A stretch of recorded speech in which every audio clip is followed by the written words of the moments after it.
film. We have such sights to show you. Welcome back to the WICKER Man, a horror podcast. I'm Jesse Spitzer. And I'm J.R. Lees. And we have a very special guest, our film instructor from, 13 years ago? 2012, 2013, yeah. Yeah. Andrew, who is going to be talking about the Wicker Man, and not the Nicolas Cage Wicker Man. The original. Although it'll come up, but we do it sparingly. Just sure. You have to. You got to talk about it a little bit, but yeah. If someone in the room is missing a finger, you have to mention it. It's kind of like that. So. Right.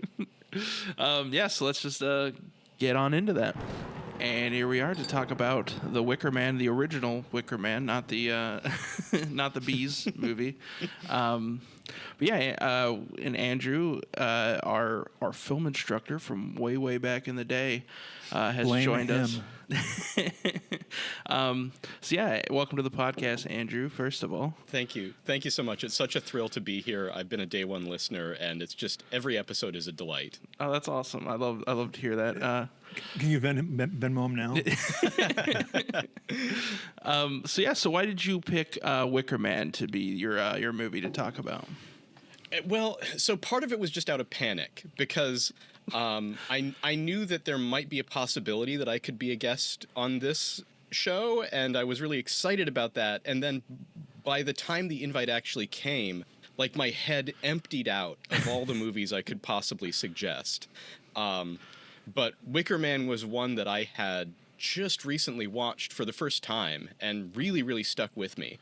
And I found... I just rewatched it yesterday. I also watched the Neil LaBute remake, and just as a point of comparison. Yeah. But I found that there's just like I loved it even more the second time that I watched it, and there's so much there to talk about. I could be here for hours. We'd be happy to talk about for hours. So I watched this movie for the first time probably 4 or 5 years ago, and I didn't even know it existed. I did not realize the Nic Cage one was a remake, and I was like, I don't remember how this kind of hit my radar, but it was kind of one of those things where it's like, oh, this the original is like miles and miles better than the remake, and I remember putting it on for the first time, having no idea that it was a musical. Right? Yeah. Which was mind-blowing. And just similarly just fell in love with it. This movie stuck with me for forever. So when you suggested it, I was so excited. I was like, oh, yeah, I've been wanting to rewatch this movie anyway, so... We stumbled across it because we'd been going through a phase of like hammer horror kind of stuff. Just there's a bunch of that stuff is just on Amazon now, and it was a fun thing to like throw on in the background while you're doing other stuff. And sure. So we saw the date and that it was British and it had Christopher Lee in it, and I thought like, oh, this is going to be kind of like a sort of cheesy, folky kind of thing, and it's so much more than that. Mm-hmm. Oh, yeah.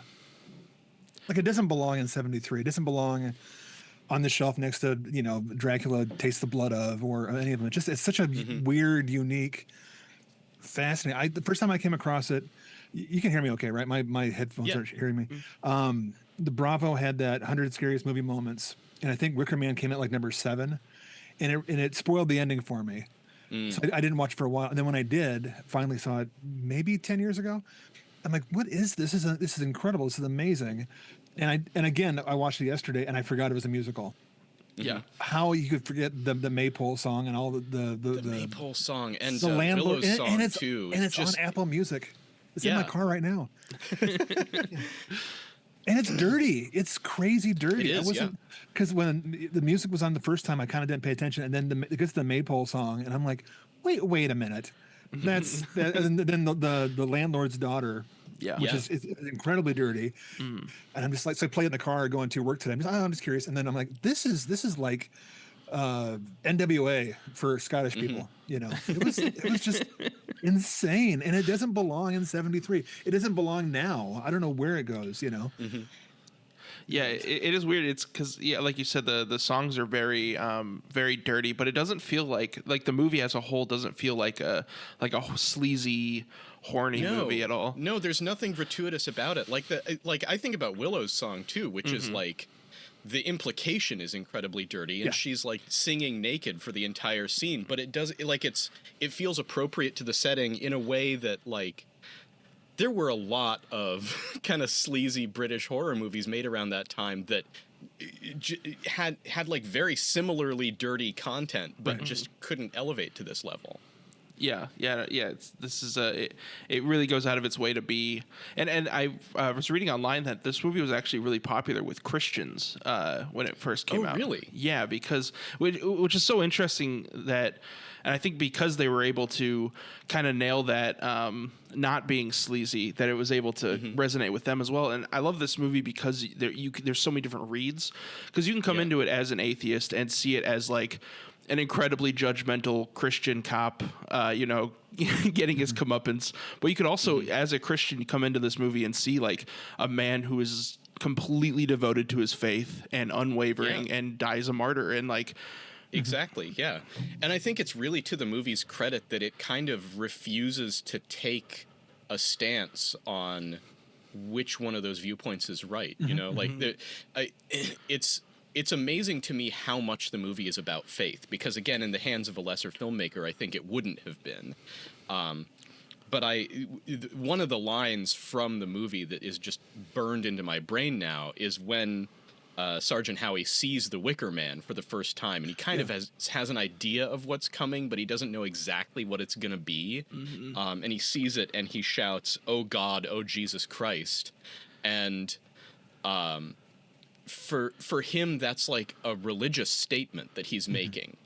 And again, like, I think that's one of the reasons that the remake falls down so profoundly, is because it's not about faith, and Nicolas Cage's character has no faith to speak of particularly, and it just kind of sabotages the whole structure of the film when that tentpole isn't there, that thematic element. Well, the whole point, yeah. And we just watched this. As far as it not being sleazy, I was playing this at work today just to watch it for a second time. When you're aware what's on the screen and there's a door open to the hallway, it's kind of sleazy, because I'm like, okay, I'm going to just put it on the view instead. But I'm watching the Blu-ray, and half the time that it's running around dancing, they're wearing body stockings. So even when they're making the movie, they're not as... Oh, that's interesting. Yeah, and it wasn't until I watched the making of it that I'm going, oh, it's actually just like a nylon, leotard kind of thing. But it is, but also, cold. Oh, it has to be cold. There's so many really anecdotes. But it's in Scotland, so even the summer's cold. But for the whole film to work at the end, and again, spoiler alert for a movie from '73, it only works as a movie because he's proven to be a worthy sacrifice. He's proven to be a martyr by being someone who can put his faith above his baser needs. So like when Willow, right? Yeah. When Willow's trying to seduce him through the wall, which is just if you just walk into the room, it's a very funny scene, but you're watching it for real, and he's just sweating and he's pounding on the wall, and she's next door. Is the fact that he is the one who can stop temptation and rise above that, and then it's like, is he a proven worthy sacrifice so the pagans are correct, or is it because he is a martyr at the end, and then the Christians can watch and go, hey, look, he's our hero, he won, he rose above it all. It is like you can watch two different ways at the same time. Who's the winner? It's like the Venn diagram of whose faith is correct. In goats. Yeah, I also to the point of him seeing the Wicker Man for the first time. This movie is incredibly scary. Like, it is so scary. Especially that just that whole last chunk. I love the way that he sees the Wicker Man and reacts to it for several seconds before we get to see it. And it is so it's just upsetting. I think what adds to that also is the main villain, what's his name? Somerset? Summerisle, yeah. That he doesn't believe what he's saying, and like he doesn't have the faith. That makes it even scarier. It's like you can't unconvince this man because he's not convinced himself. So yeah, he's just kind of pulling the strings. But in a way, he's also been forced into that position by his own heritage. I don't know. I'm so fascinated by him as a character, and also Christopher Lee is just like phenomenal in the movie. Yeah.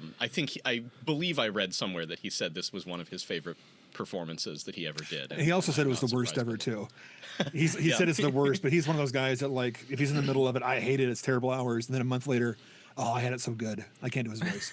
Well, he toured America with the movie with the director because he supported. That's right, By then he supported it so much he must have loved it on his own dime to go around and show everyone it's the Wicker Man, celebrate me. Well, I'm and, awesome. and he was involved in some of the attempts to restore. I'm curious, do you know what version you wound up watching?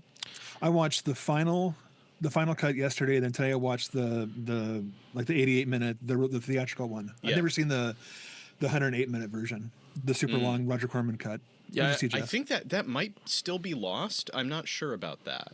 Okay. So it's like found and then lost again. The version that I saw the first time was the 88-minute theatrical cut. Okay. And then the one I watched this time was the director's cut, which restores.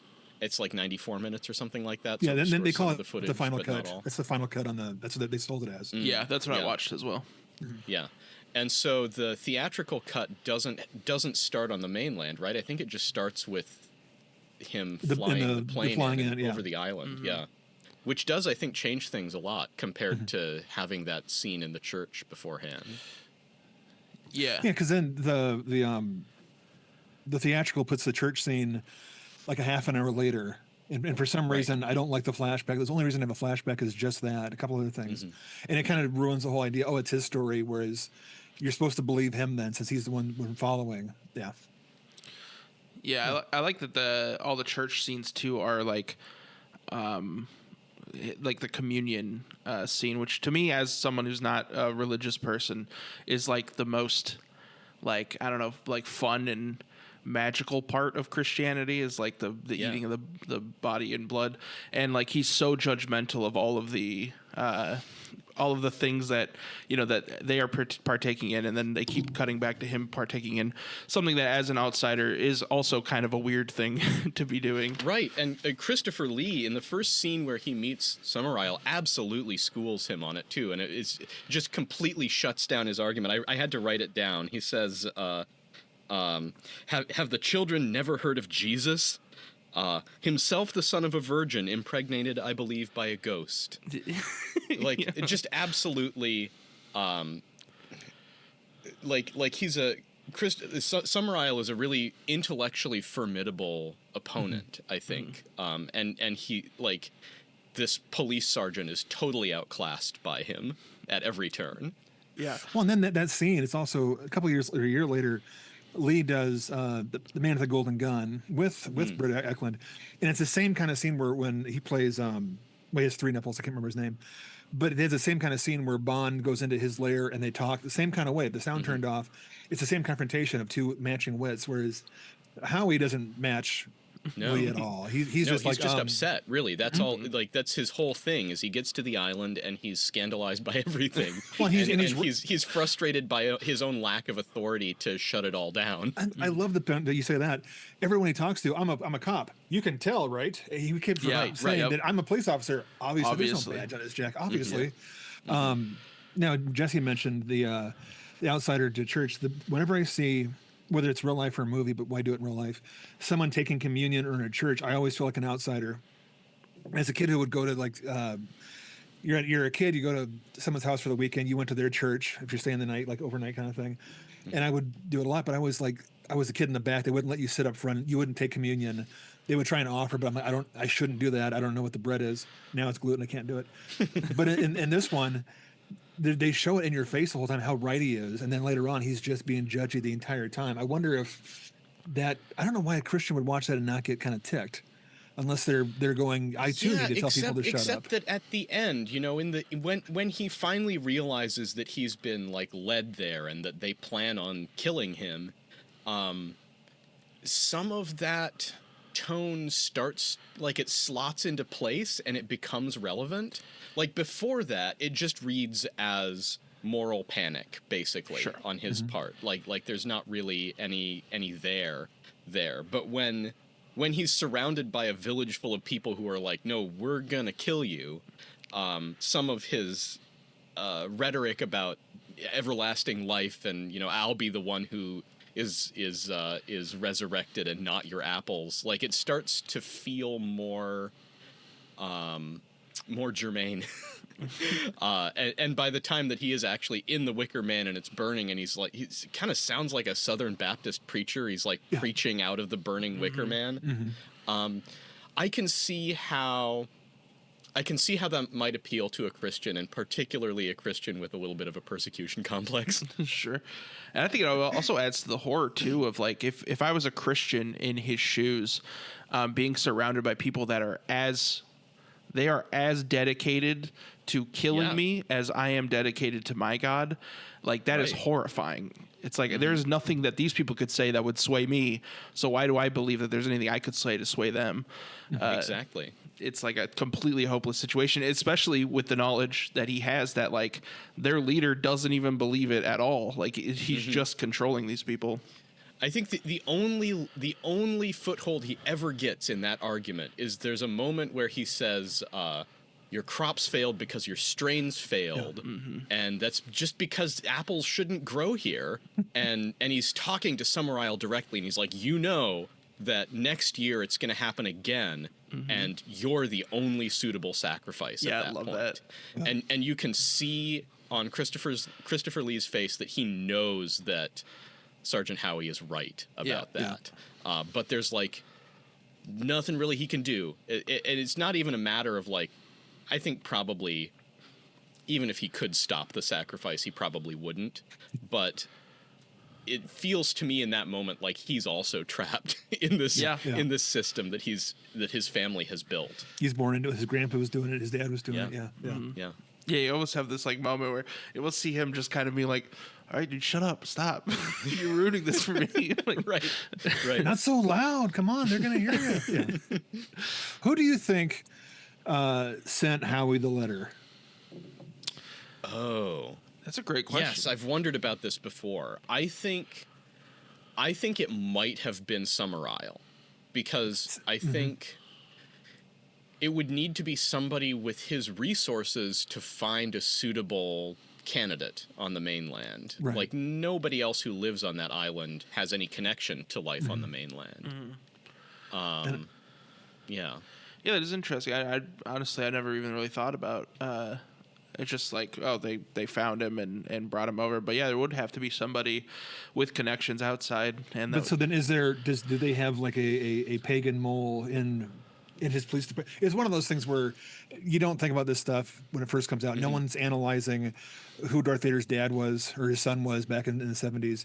It's when you watch it 12 times. But just today when I was playing, I'm kind of going, well, they have to have like a whole network of people to get to search, because it wasn't like they had to have a guy in his police department to get it to Howie. They had to have a net to try and find the perfect martyr material, the best blonde-haired, blue-eyed virgin out there across the aisles. And all the candidates in the contest they had to do in the blood test.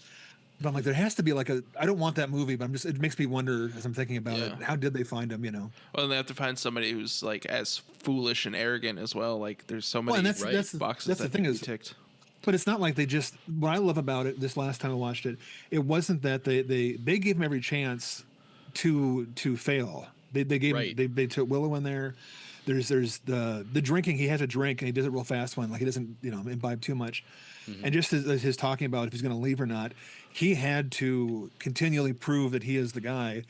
So they had to have a backup plan. There's 5 more plans coming next week with crusty old virgins coming over here.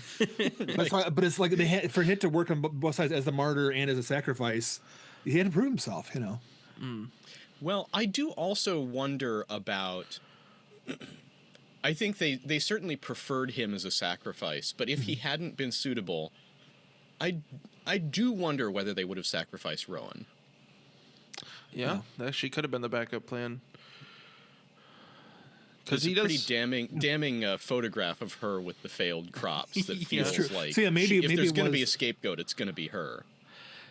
Yeah, and maybe he was there to buy her life by replacing. It's almost like a Hunger Games thing. I'm trying to think of it. Sounds volunteers or a volunteer Christ metaphor. Dying for the sins of others. Well, like the old thing. I don't know what culture it is, but when a child is born, the oldest person in the village has to go. It is like they bring someone in to take her spot. That also would explain her excitement and her willingness to help them. Like at the end, where she's like, "Oh, did I do it? Did I do it well?" Yeah, and he's like, "Hey, you did it perfectly." To me, that's the sickest part of it. I mean, the movie with, you know, all this stuff and putting a frog in your mouth. When she runs up to Christopher Lee and goes, "Was I good? Was I good?" And I'm like, "Oh, that's gross." And I don't know what It's it like- was. Yeah. It was. Normally, I am not bothered by really spoilers of any kind. Like, I think a movie should just stand on its own, whether or not any of it is like a surprise as you're watching it. But it was such a roller coaster ride watching that the first time, because in that moment, like, he sees Rowan and he runs up to save her.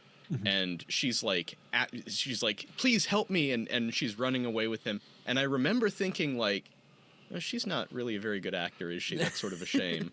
And then realizing that that's like, that's intentional, and that's she sort of feels like she's playing a game the whole time that she's on screen, which actually most of the children do. They seem like they're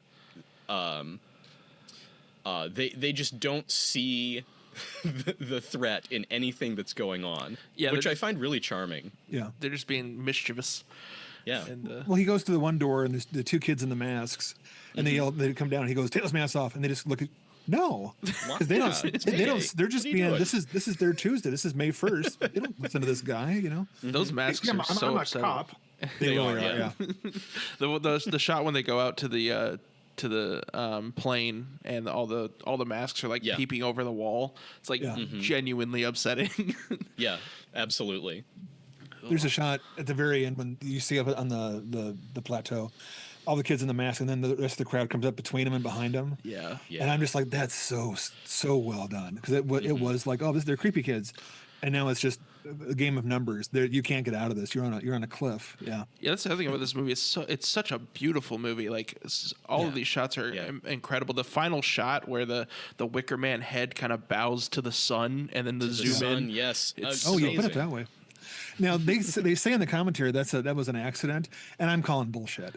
It's like, because the thing is, if they say, oh, the camera was set up on the Wicker Man head, and then it burned and fell out of the way, and the sun was right there, and I'm like, oh, that's great. Then I'm watching it. The camera goes towards the sun. It follows over. I'm like, okay, it's a great story, but I call that was craftsmanship, not luck. Okay, you know. Right? Yeah, I think so. But daytime horror, the entire movie being when it's nighttime, it's not scary. You know, it's scary. That's when everybody goes to bed. Right. Yeah. Yeah. One thing I was trying to figure out, the flaming candle hand. Yes. When he wakes up, I know there's a missing scene where he's having a big nightmare scene of like stock footage. You're talking about it because the what's his name?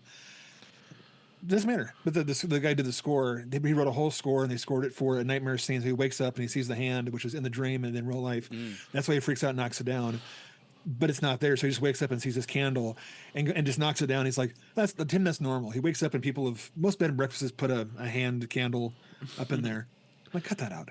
But I do want the candle though. I love that detail. I'm curious whether this was in your cut, because I think it was in the one that I watched yesterday, but not the theatrical that I watched. That he's like searching the entire island, and there's this montage of him searching everywhere, and there's like he's like searching the bakery, and there's a full-sized bread man in like an oven-safe coffin, and then he goes to the funeral home and he pries open a coffin, and there's like a dead old woman, I think, there, and she's missing a hand. It's like wrapped up in a bandage, which I believe is the source of the hand of glory that they use on him. I never made that connection.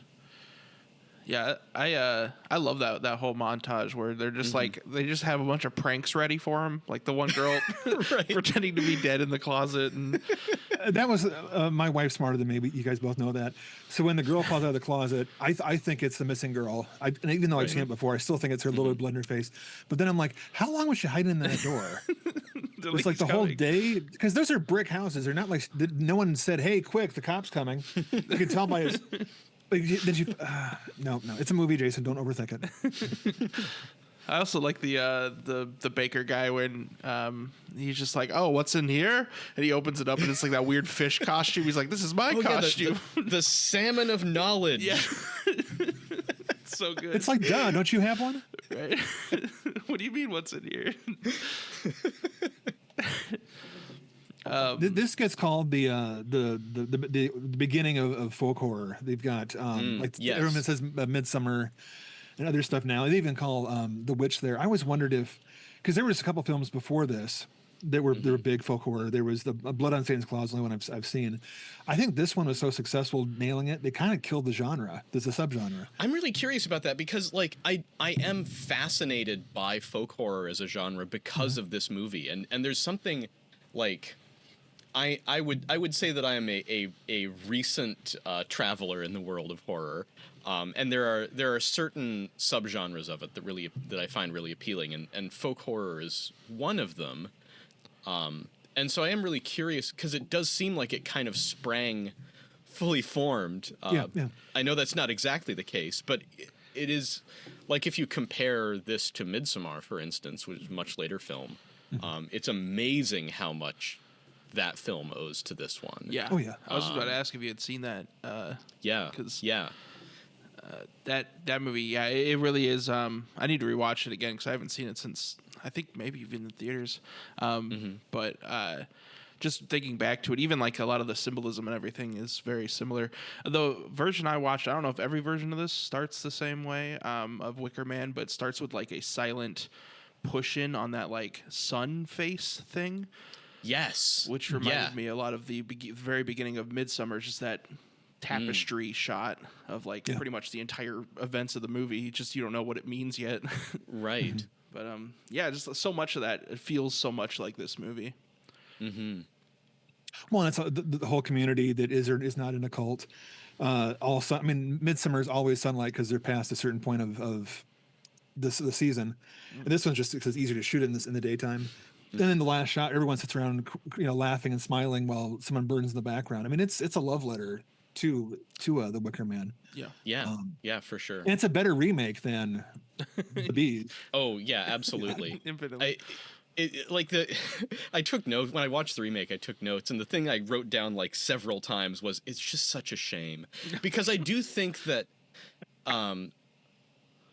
it doesn't. It's not necessary because the original is so good. But I do think it would be possible to do a very good contemporary remake of The Wicker Man. It's just that wasn't it, and it was such a high profile fumbling of the source material that I think probably no one will ever try again. No.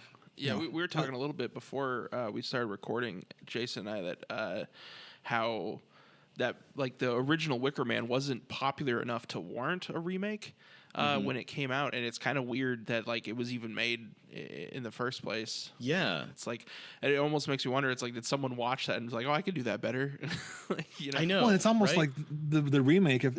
I have to give it credit because the remake existing is what gave us the special edition of the original. It gave us, the Blu-ray and the 4K.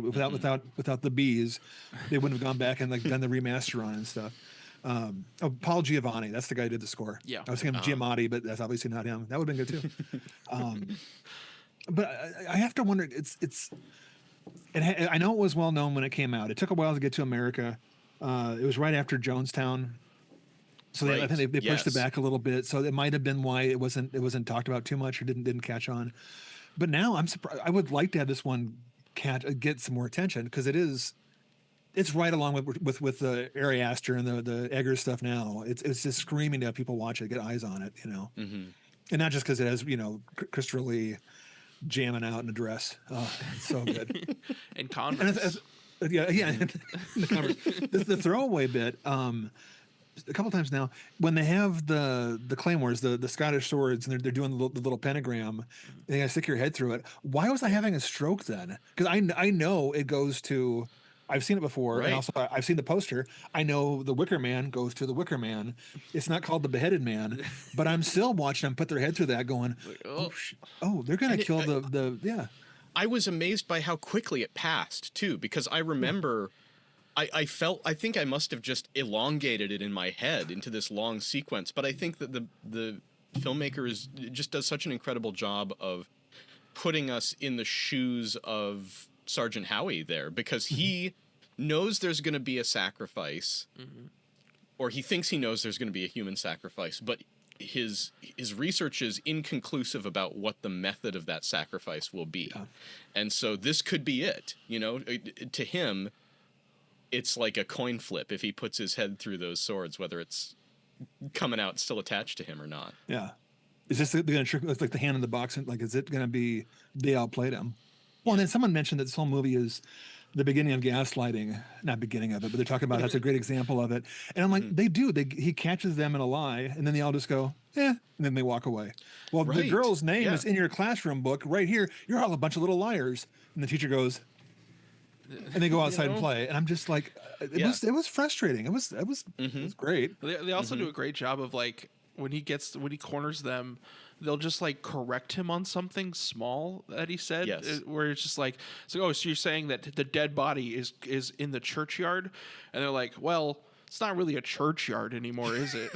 Right. That's how you define. We Let's don't really use get the into word semantics dead. here. Yeah, exactly. We don't call it dead. I think I was on his side again in that bit. And he goes to the dead body place, no, the unalive body place, and he gets mad at the girl's nursing her kid with the egg, and I'm like going, oh, that's a thing. I don't know what that is about. Then he walks over and he clears off the crate off of a coffin or like someone's a tomb. Yeah. And it was with such pompous, hey, this you heathens, this is obvious, this means a lot to me. And I spaced off and I'm like, he's putting this weight on a dead person more than he is on the people there. Like the pomposity of the piousness? Piosity? I'll make up a word. The church brain. And he just can't see anything else. So I went from being on his side because he's been lied to being, oh, he's trying to put his beliefs on. Is this about colonialism? Are they trying to make a statement of it? And I think they're just making it because they had a cool set, you know. Oh, geez. So much is movie to unpack, and I don't get it. I wonder about whether the movie is saying something about colonialism, like intentionally or not. I think unintentionally it's saying a lot about colonialism. Sure. And this is 73. It's right after the 60s. We're talking about England, who's just realizing they're kind of at the fault of the whole world. And it's again the director and the director's. He's made like 3 movies, and one of them's a sequel to this one. So I wonder if it's between him and then I was looking up the cinematographer who's done a lot of things. Very busy guy. They together made a really good movie, but like you just said, it might not be intentional. It might have just been like stream of consciousness, having it be. This is the character who's going to poo-poo on the pagans and the locals, and then the reaction comes from it. As a viewer, you decide that's you. I don't know if you can actually plan on making that movie. It has to be an accident to have the Rorschach test. Although I do think that it's very smart. It's an incredibly smart movie, and I think that it is aware of kind of these valences of power and cultural influence. Like, I think it's really interesting that the residents of the island used to worship these old gods. They used to be pagans, and then Christianity came to the island, and they were Christians for quite a long time before the Summer Isles came and decided that that the people who lived there just weren't going to be Christian anymore. Yeah, and they were more useful as a and so it's like a means of like either religion is a means of control. Yeah. But it's like they rebuilt this society to best suit their agricultural purposes, which in itself it's like very Victorian and very sinister, and also the goal is so modest. They don't want to take over Scotland or do anything like that. They just want to be really good at growing apples, and the only way they can do that is human sacrifice. Well, they're good apples. I mean, there's a market for now, but does Christopher Lee, do you think, is he an atheist? Does he kind of go by the old thing? Does he know that? No, I shouldn't say no. I think so. But is he? I think that he's he kind of sees himself as being above it all. Like I think he enjoys the character of the community, but I don't think that he actually believes any of it. But does he actively not believe in anything? Does he see religion as just a way to control people? Well, he's definitely not a Christian. Right. So I don't know what you would put in there. He doesn't seem very spiritual in any regard. It seems like any kind of religious observance to him is like a means to an end. Well, then when Howie when he's explaining when Lee's Summer Isle is explaining his point of view, And then they go to Howie because I don't want to yell on the mic, because you're a pagan. And it was almost like it was like a racial epithet. He's like really going to just cuss at it. And then Lee's like, yeah, okay, whatever. Right. Potato. Like it didn't phase him at all. Like he doesn't identify as a pagan. He just has the guy who's in control. He's a lot of stock in Apple or Twitter or something. But I'm like, it was just interesting that he is coming at it as it's all control. And then no matter what, Howie can't win because he is already given control to someone else, the church. Yeah, Sorry, Jesse. It's not my. I want to see the town hall meeting that happened before the events of this movie. Like, because it almost feels like he told everyone like just don't engage with his being upset with everything. Like me and my wife still. Ever since watching this movie the first time, we'll just go, "What's all this then?" Because like, that's pretty much you could just replace every line that he says in this movie with that because it's just so much of this movie is just him going around and just being offended by things and just being completely like, how is this even possible? Like, why are there naked people jumping through the fire? And yeah, we kept commenting on people we know like that. Oh, that's Gary. Oh, there's Bobby. Oh, that's it's a very cousin, kind of a thing. Yeah. I want to see that town meeting when Chris Lee goes over to Willow and goes, hey, by the way, the guy coming up, you have to give him the old in and out. You have to try and I know you're, yeah, come on, take one for the team. God would want you to. I love that. That's just her job in the village. She's just because I don't know if it's just in the cut I watched or not, but like they, the first time you see Christopher Lee was when he brings like a young boy to the hotel. He's like, oh, here's today's sacrifice to the to the sex gods, and she's like, yes, come on up. And like when they're singing about her and everything, and she's just kind of like there, just like, yep, that's me. I respect it. And good on her. She seems very fulfilled. Yeah. I agree. So that's not in the theatrical cut. And it's maybe one of my quibbles with the extended version. Like, I think there's some real, like, most of the changes seem pretty minor to me, and just having the runtime be a little bit longer, I think, is good for the film. But I do think it really, really changes things to introduce Summer Isle that early in the film. Because in the theatrical version, you don't meet him, you don't see him at all until Howie goes to his manor and has that, like, ecclesiastical debate with him. Which is like halfway through the film almost, I think. So yeah, I'm not entirely sure how I feel about that addition. Yeah, I feel like you could have had a different character be there in his stead, but because it also I love the fact that you hear about him so much up until you meet him. Like every time he makes a request to somebody, they're like, "Oh, we'll have to pass it by Lord Summer Isle first," and it really kind of builds him up as to be this like character. And then, of course, if you go into it completely blind, you don't even know it's Christopher Lee. Then it's just like, oh, well, he's going to be this 19-foot tall, monster, and then he's this friendly guy with Mr. Brady hair. And just all talking and happy. It doesn't matter if you're a Warren or not. You talk to the boss. Yeah.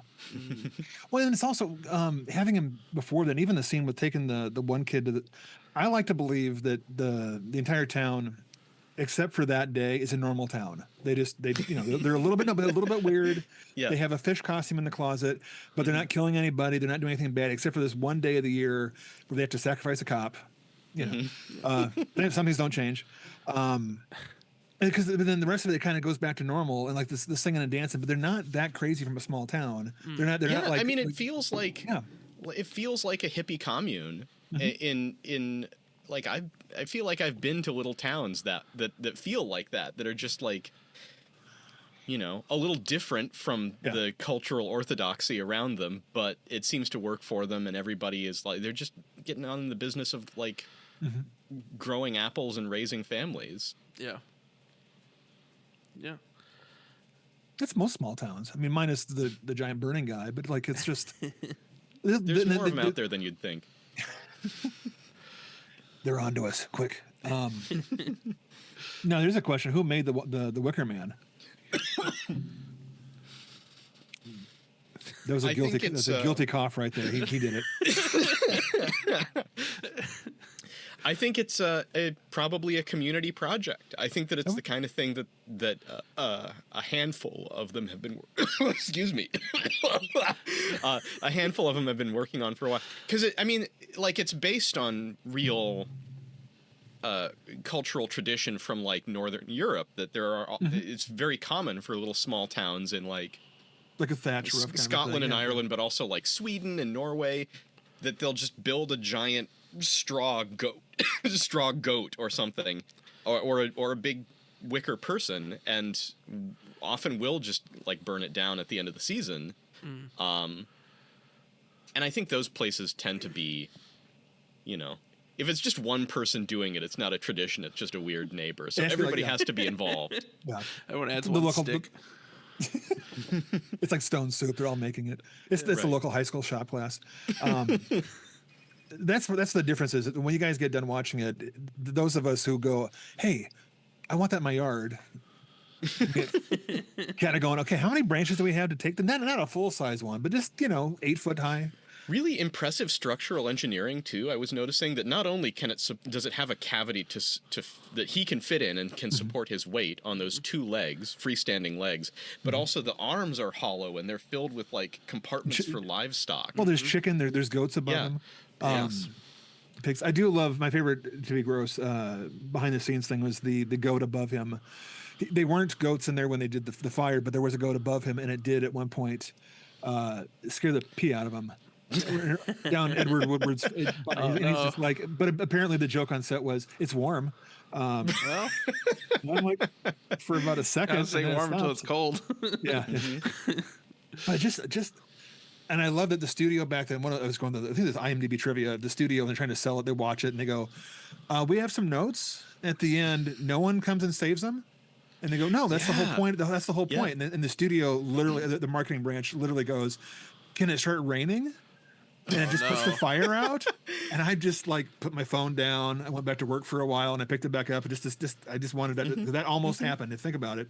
If it had been a bigger budget, it would have been Iron Man would have flown in. Absolutely. Yeah. And this is, I mean, speaking of surprises, watching it the first time, this was one of them. Genuinely, for me, was like, even knowing that it's like kind of its reputation and where it sits within genre, I was like, well, he's not going to burn alive. Something's going to happen. He might die at the end, but he's not going to burn alive. Yeah.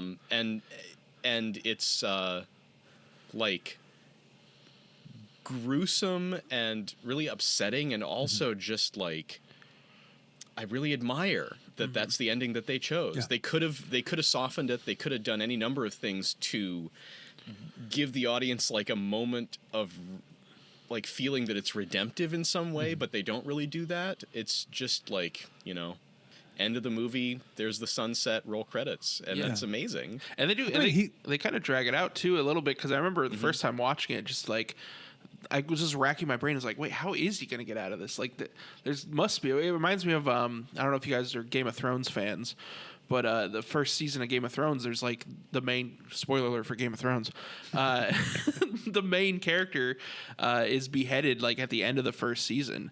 And I remember watching that too and being like, well, they're not going to do that. Obviously, there's going to be somehow he's going to get out of this.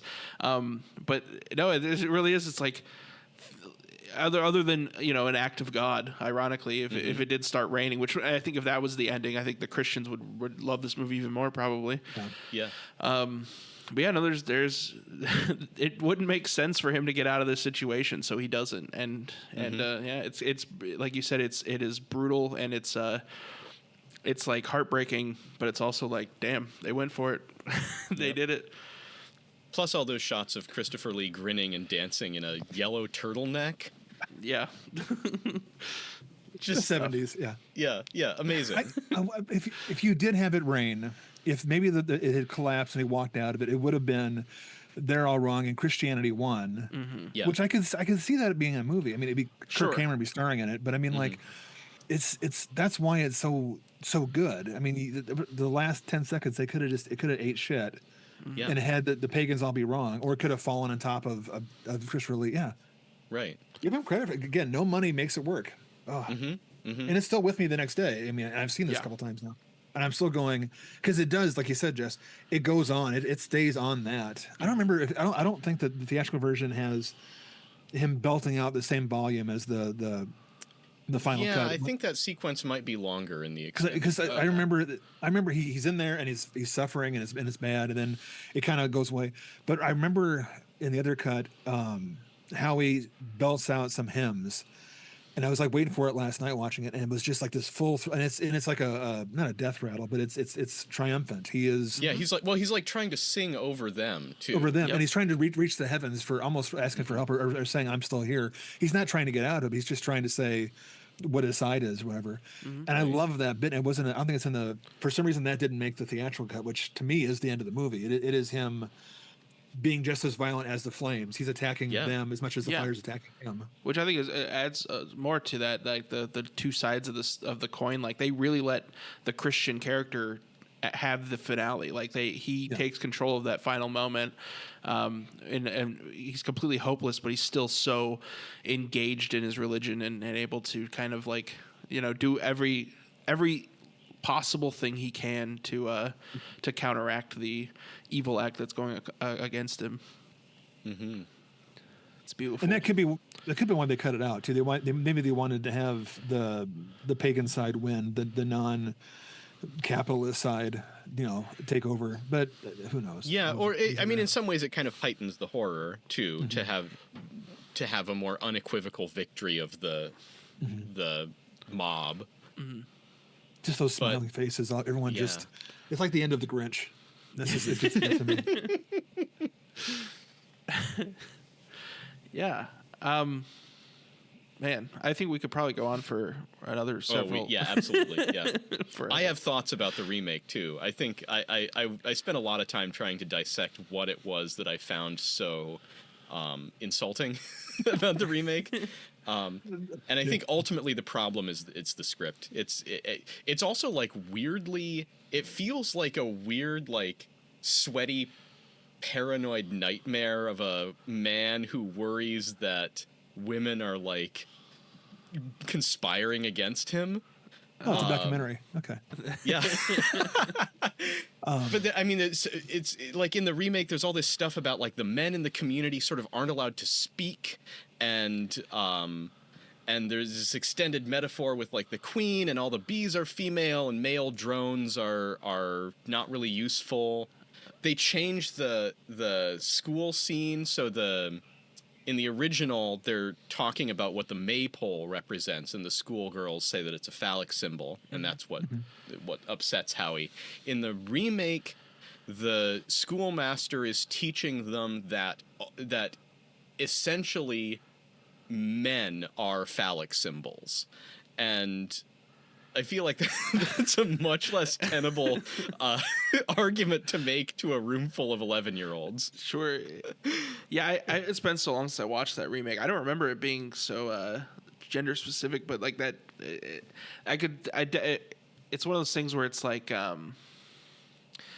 it's so annoying that it's like the themes of the original are so thought out and like well executed on, that it's like I hate when the remake comes through, and just in general, and it's just like, oh, let's add a bunch of crap to this, and then it's not even thought out well, or takes no time to establish the new themes.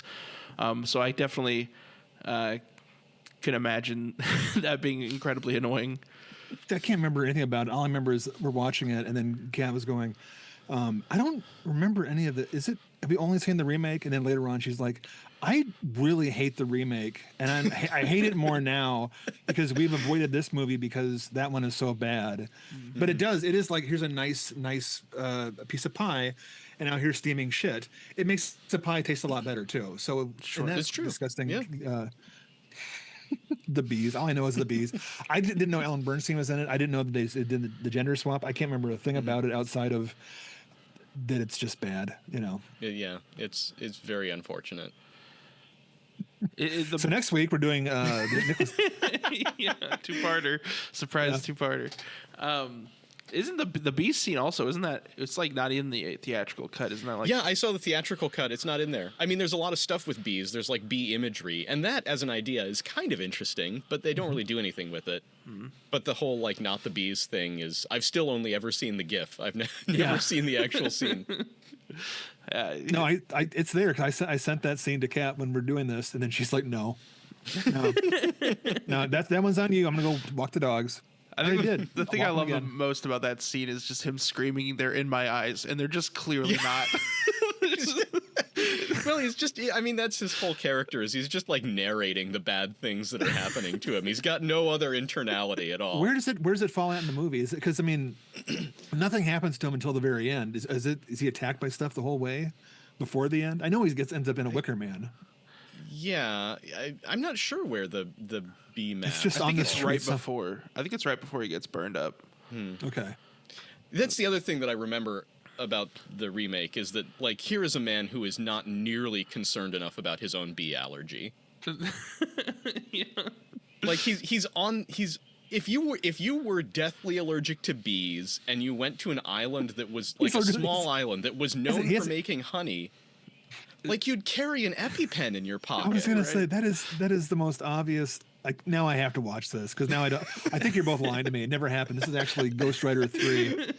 I think my memory is confused with Bad Lieutenant 2, the Herzog movie. No, there's a movie. No, but I'm getting them all shifted together, like going, Yeah. oh, I kind of. Yeah. It's like Nicolas Cage was, like, especially film school, was like such a on the wall, overlooking us, judging us.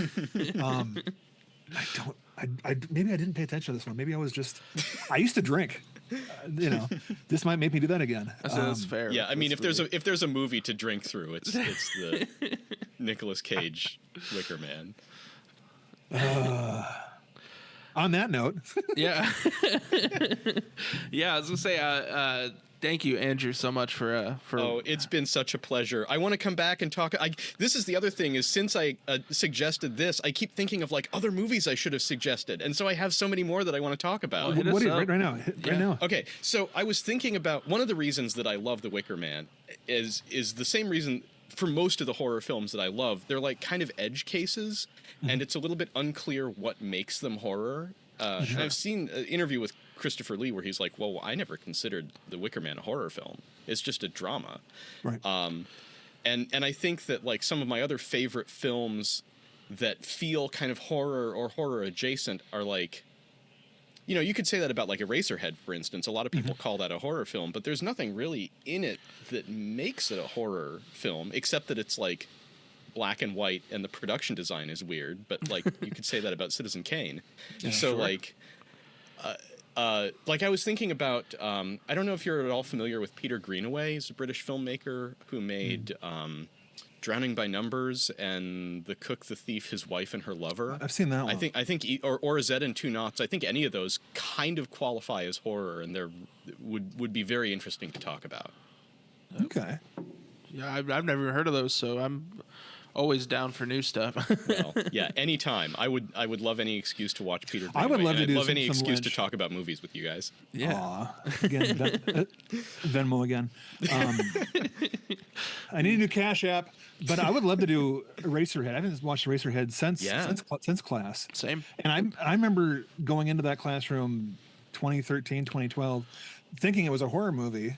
Because there's a monster laying down, got the whole, Yeah, it looks like yeah. a thing, and walking out going, that's horrible things happen, but it's not a horror It's movie. like it's more like a depression movie. I think Yeah. it's like a movie about somebody who's really sad about their life. Yeah. it's like a splintered perspective kind of a thing. Yeah. I think that's always the thing that pushes the needle for me when I can call something horror versus how not. It's less so about just like what happens in the movie, or it's just like if I walk away feeling uncomfortable, I'm pretty comfortable calling it a horror movie, and that movie makes me incredibly uncomfortable. So Yeah, that's a good. So yeah, we should do Blue Velvet coming up. Not Blue Velvet, Eraserhead. Yeah, Blue Velvet was fun one too back then. yeah, for sure. Just the ear is kind of horrible, but yeah, we should definitely do Eraserhead. Just do all black and whites. Yeah. Well, thank you, sir. It's been it's very Likewise. strangely It's been a joy. nostalgically know. cathartic hearing your voice again. I'm like at the very beginning, I'm going, I'm just gonna listen to him talk for an hour. I'm not gonna say anything. yeah. So we'll definitely. I imagine we'll be seeing Andrew again soon. All right. All right. Thank you, sir. Thank you. Thank you again, Andrew, for joining us. That was such a fun episode. I love trippy. Yeah, it was really trippy. was. It was The like, movie and the situation. I loved. That was so much fun. Oh yeah, we were just sitting around that big round table talking in film class again. That's what it felt like, and God, I'd live for that. So, thank you so much for joining us again. If you guys have any thoughts about The Wicker Man, either the original or the remake, if you want to defend it or crap on it with us, you can hit us up at TDMMVI pod at all of the social media down below, or you can email us directly, tdmmvipod at gmail.com. Or just call Andrew directly. His phone number is 515-2... Okay. Yeah, and I think we're going to kind of keep the next episode close to the chest because we're not entirely sure which one's going to be coming out after this, but a lot of exciting stuff coming up here, so stay tuned for all that. But until then, I'm Jesse Spitzer. And I'm J.R. Lees. And this has been The Devil Made Me View It. Thanks for watching. All right, thanks, guys.